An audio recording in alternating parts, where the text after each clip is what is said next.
श्री पतंजलि ने कहा कि चित्त को प्रसन्न कैसे रखोगे, क्योंकि सारा संसार सामने है, आप संसार में रहेंगे, लेकिन चित्त को कैसे प्रसन्न करोगे। तो वो एक बहुत बढ़िया बात कहते हैं। और आप देखो, पतंजलि आज से 5000 साल पीछे की बात कर रहे हैं, लेकिन मन का जो अध्ययन उन्होंने किया है वो आज भी हमारे मन के साथ घटती है वो चीज। कैसे? वो कहते हैं, एक सूत्र उन्होंने बहुत बढ़िया दिया, बोले मैत्री, याद है कि करुणा, मुदिता, उपेक्षाणाम, सुख दुख, पुण्य अपुण्य, भावात्मकम प्रसाद। कह रहे कि ये सूत्र जब वो लिख रहे थे तो सारी दुनिया के मन का अध्ययन कर चुके थे। उनको पता था कि लोग जो है कैसे कैसे परेशान होने वाले हैं आगे चल के। तो उन्होंने एक सूत्र लिख दिया और कहा कि देखो, जब भी आप किसी सुखी व्यक्ति को देखो, यद्यपि होता क्या है, जब हम किसी सुखी व्यक्ति को देखते हैं तो कई बार कुछ लोगों के मन में बड़ी ईर्ष्या पैदा हो जाती है, और ईर्ष्या पैदा होते ही वो उसका चित्त जो है वो उस गहरे दुख में जाने लगता है। कोई बहुत बढ़िया गाड़ी से निकलने लगा, कोई बहुत बढ़िया कपड़े पहन रहा है, कोई बहुत बढ़िया घर में रह रहा है, कोई बहुत बढ़िया सुख में रह रहा है। अब ये बताओ, ये तो संसार है, इसमें बहुत अच्छे गाड़ी में बैठने वाले भी दिखेंगे, बहुत अच्छे कपड़े पहनने वाले भी दिखेंगे, तो क्या हम पूरे दिन दुखी होते रहेंगे? लेकिन कुछ लोगों की ऐसी प्रवृत्ति होती है कि वो दूसरों को सुखी देखते ही अपने आप को परेशान करने लगते। तो महर्षि पतंजलि कह रहे हैं कि सुनो, यदि सच में अपने चित्त को प्रसन्न करना चाहते हो तो क्या करना है, अगर कोई सुखी व्यक्ति दिखाई देता है तो उसके प्रति मैत्री भाव रखिए। क्या रखना है? मैत्री भाव रखिए। उदाहरण के लिए, आप रहते हैं, आपके पास गाड़ी नहीं है, पड़ोस में आपका पड़ोसी बहुत अच्छी गाड़ी ले आया, बहुत बढ़िया गाड़ी ले आया, आपको खबर लग गई इस बात की कि पड़ोस में हमारा जो पड़ोसी वो गाड़ी लेके आया है। तो आपका काम क्या बनता है? बड़ी प्रसन्नता के साथ उसको बधाई देना, अपनी शुभकामनाएं प्रदान करना, बड़ी प्रसन्नता के साथ, खिन्न मन से नहीं। ऐसा ये मत सोचना कि हमारे पास गाड़ी नहीं है तो हम उसको क्या कैसे कहने जाए, नहीं। महर्षि पतंजलि की परिभाषा में वो लिखते हैं कि आपका काम ये है कि उसके पास जाके उसको अपनी प्रसन्नता व्यक्त करिए कि आपके सुख से मुझे प्रसन्नता हो रही है। और जब ये मैत्रीपूर्ण व्यवहार आप करेंगे तो आप देखेंगे कि आपके इस व्यवहार से वो व्यक्ति कितना प्रसन्न होगा और आपकी मैत्री बढ़ जाएगी। आपके इस मैत्रीपूर्ण व्यवहार से इसका उल्टा कर दीजिए, और फायदा क्या होगा, कभी कभार यदि आपको कोई जरूरत पड़ गई, इमरजेंसी में गाड़ी की जरूरत पड़ी रात पे रात, सुख दुख में, तो आपका पड़ोसी आपके साथ खड़ा रहेगा।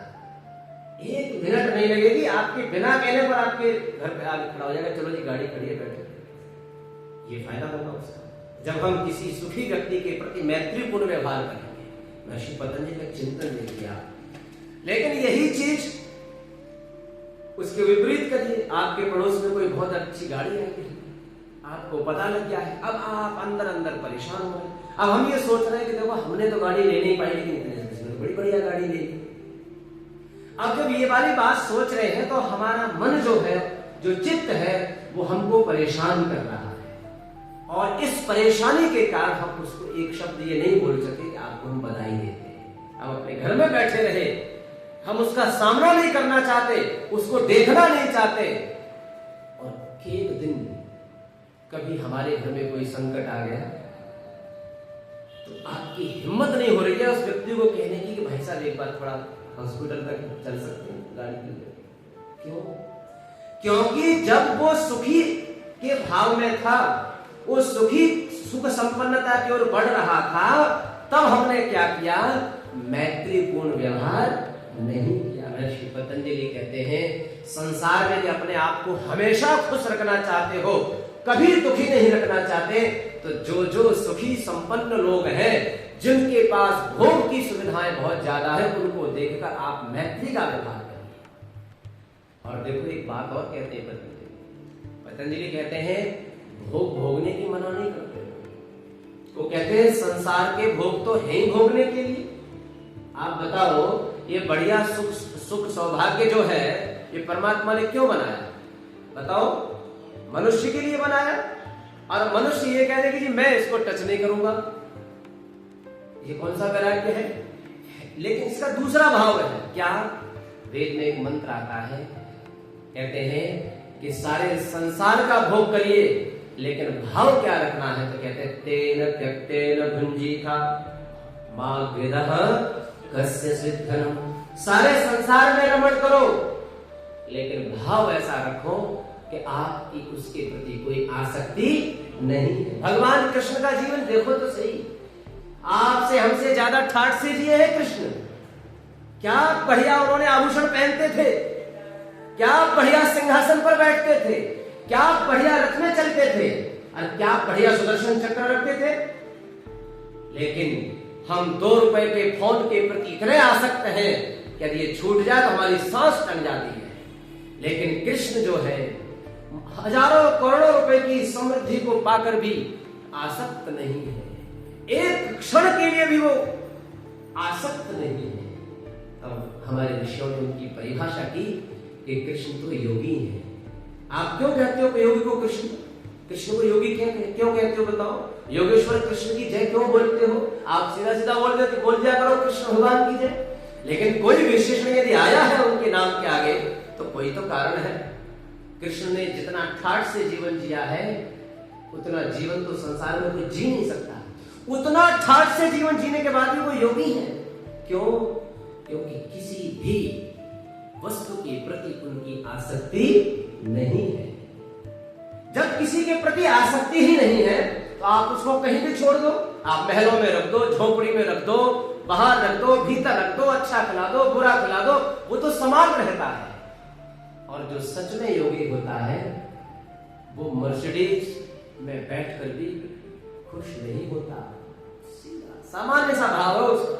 ऐसा नहीं कि आज कोई बहुत मर्सिडीज वाली कार मिल गई तो दाएं बाएं बनी ही नहीं रही, चिपके पड़े जा रहे उसमें। और अगर कुछ नहीं है तो निराशा में डूबे हुए हैं। नहीं, जो योगी है वो जान लेता है कि ये वस्तुओं का भोग करिए।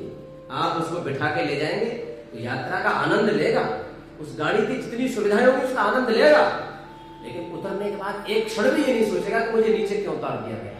लेकिन हमारे साथ यदि ऐसा हो जाए तो तुरंत उसी क्षण ये भाव आ जाता है कि देखो मर्सिडीज में तो कितना आनंद आ रहा था, इधर धूप में चलना पड़ेगा। अंतर यही है हम में और योगियों में। तो क्या कह रहे हैं महर्षि पतंजलि? कह रहे हैं कि जीवन जो है अगर उसको हमेशा प्रसन्न रखना चाहते हो, खुश रखना चाहते हो तो संसार के जितने प्रसन्न चित्त लोग हैं उनको देखकर मैत्री करो, दुखी मत हो जाना, ईर्ष्या मत करना और ऐसी भावना पैदा करना। कह रहे हैं मैत्री, करुणा कह रहे हैं जब कोई दुखी व्यक्ति दिखाई दे तो दुखी मत होना। बहुत सारे लोग क्या करते हैं, किसी के यहां कोई दुख आया तो उसमें खुद भी उतने डूब जाते हैं। ये बेवकूफी है। क्या करना है? करुणा का भाव रखना है। पतंजलि क्या कह रहे हैं? यदि बोले आप भी दुखी हो जाओगे तो उसके दुख को और बढ़ाने का काम कर रहे हो। आप उसके घर में दुख, आप उससे ज्यादा चिल्ला रहे हो तो आप क्या कर रहे हो? उसके दुख को बढ़ा रहे हो। तो क्या करना है? तो कह रहे हैं उसके दुख को दूर करने का उपाय करना है और वो करुणा भाव के साथ करना है। रोना नहीं है रोते हुए लोगों को देखकर।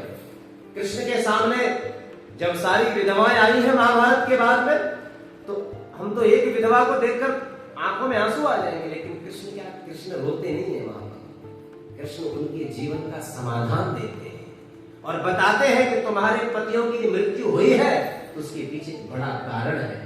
उनको समझाते हैं, आगे के जीवन की समस्याओं का समाधान देते। कृष्ण रोते नहीं है। योगी जो है वो कभी रोता नहीं है संकट आने पर।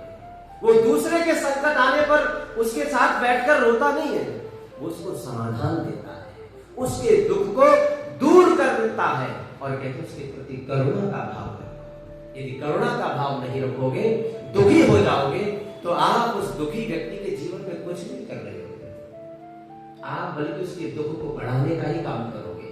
इसलिए कह रहे हैं कि जब भी कोई दुखी व्यक्ति दिखाई दे तो क्या करना है? उसके दुख को दूर करने का काम करना और करुणा भाव के साथ। सुखी मिल जाए तो मैत्री कर लेना, उससे चिढ़ना मत। दुखी मिल जाए तो दुखी मत होना, उसके दुख को दूर करना।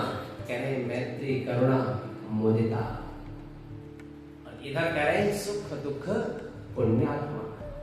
कोई पुण्यात्माएं अगर है, इतने सारे अच्छे लोग मिलते हैं तो उनको देखकर क्या करना है?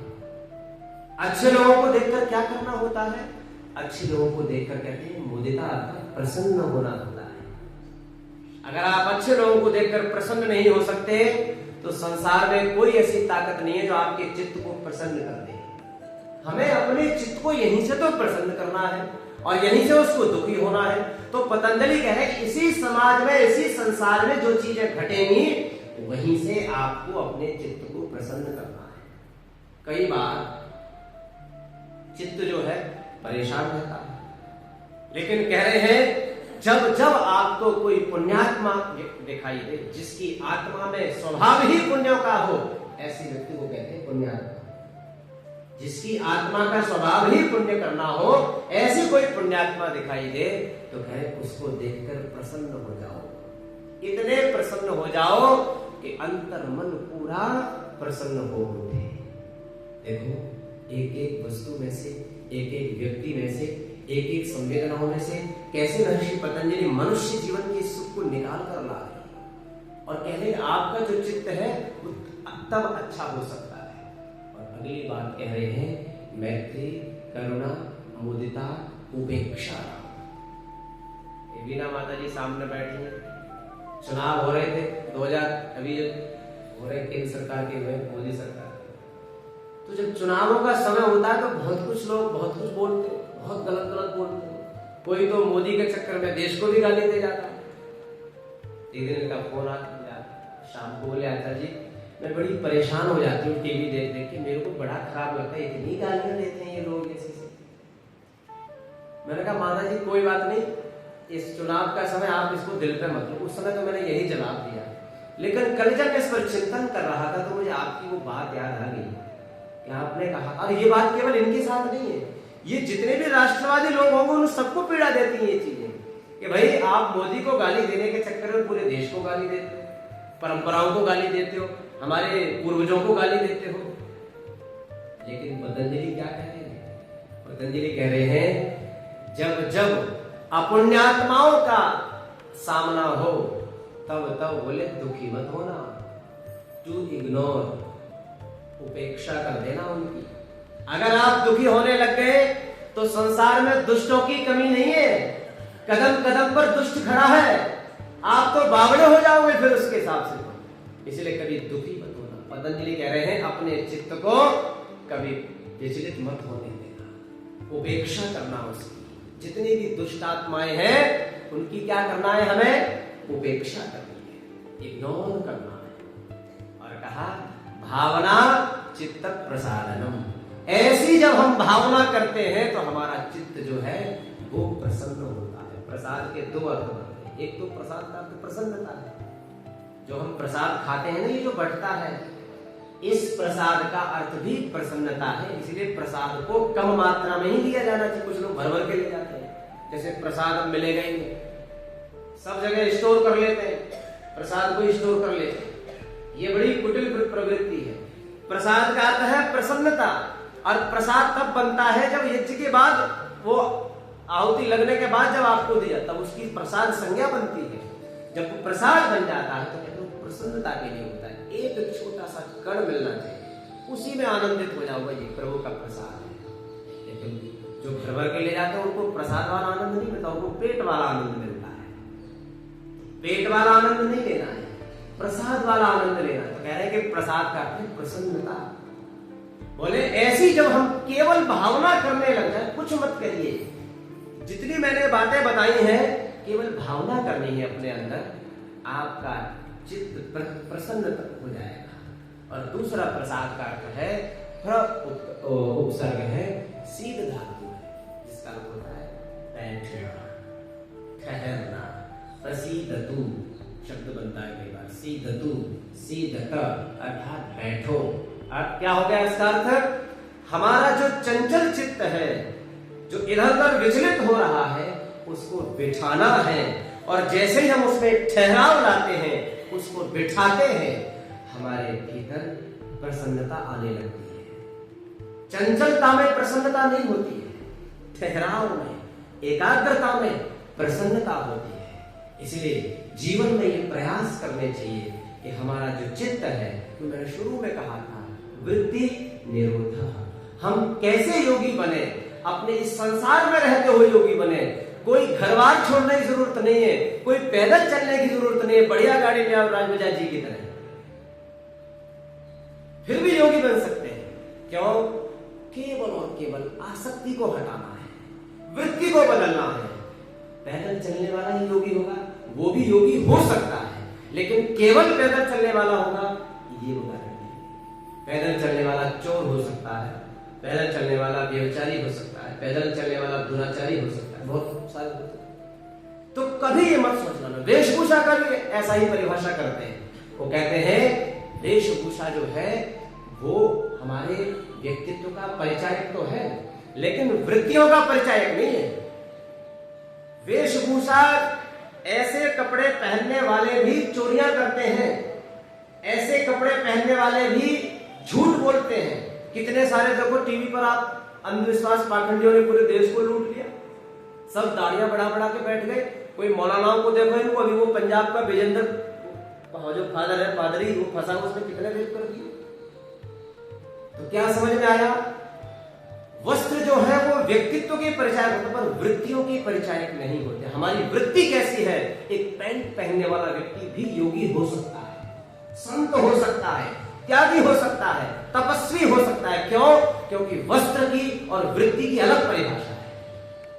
इसलिए जीवन में सदा याद रखो, चाहे कुछ भी पहनो, लेकिन अंदर की वृत्ति को कभी कमजोर मत होने देना। सबसे बड़ी बात है, अंदर की वृत्ति यदि कमजोर हो जाएगी तो बाहर की अभिव्यक्ति भी खत्म हो जाएगी। इसलिए महर्षि पतंजलि कह रहे हैं कि मन के साथ कुछ नहीं करना, केवल एक भावना बना लो। और क्या भावना बनानी है? कि सुखी इंसान को देखकर मैत्रीपूर्ण व्यवहार करो, दुखी इंसान को देखकर करुणा का व्यवहार करो। और कह रहे हैं कि जो पुण्य आत्माएं हैं उनको देखकर मुदित अर्थात प्रसन्न हो जाओ, और जो पापी हैं, दुष्टात्मा है, उनको देखकर आपको क्या करना है? इग्नोर करना है, उपेक्षा करनी है। बोले जब ऐसा जीवन हम जीते हैं तो योगी पतंजलि महर्षि गारंटी देते हैं हम सबको कि तुम अगर ऐसा जीवन जियोगे तो जीवन में कभी आपका मन, आपका चित्त दुखी नहीं हो सकता।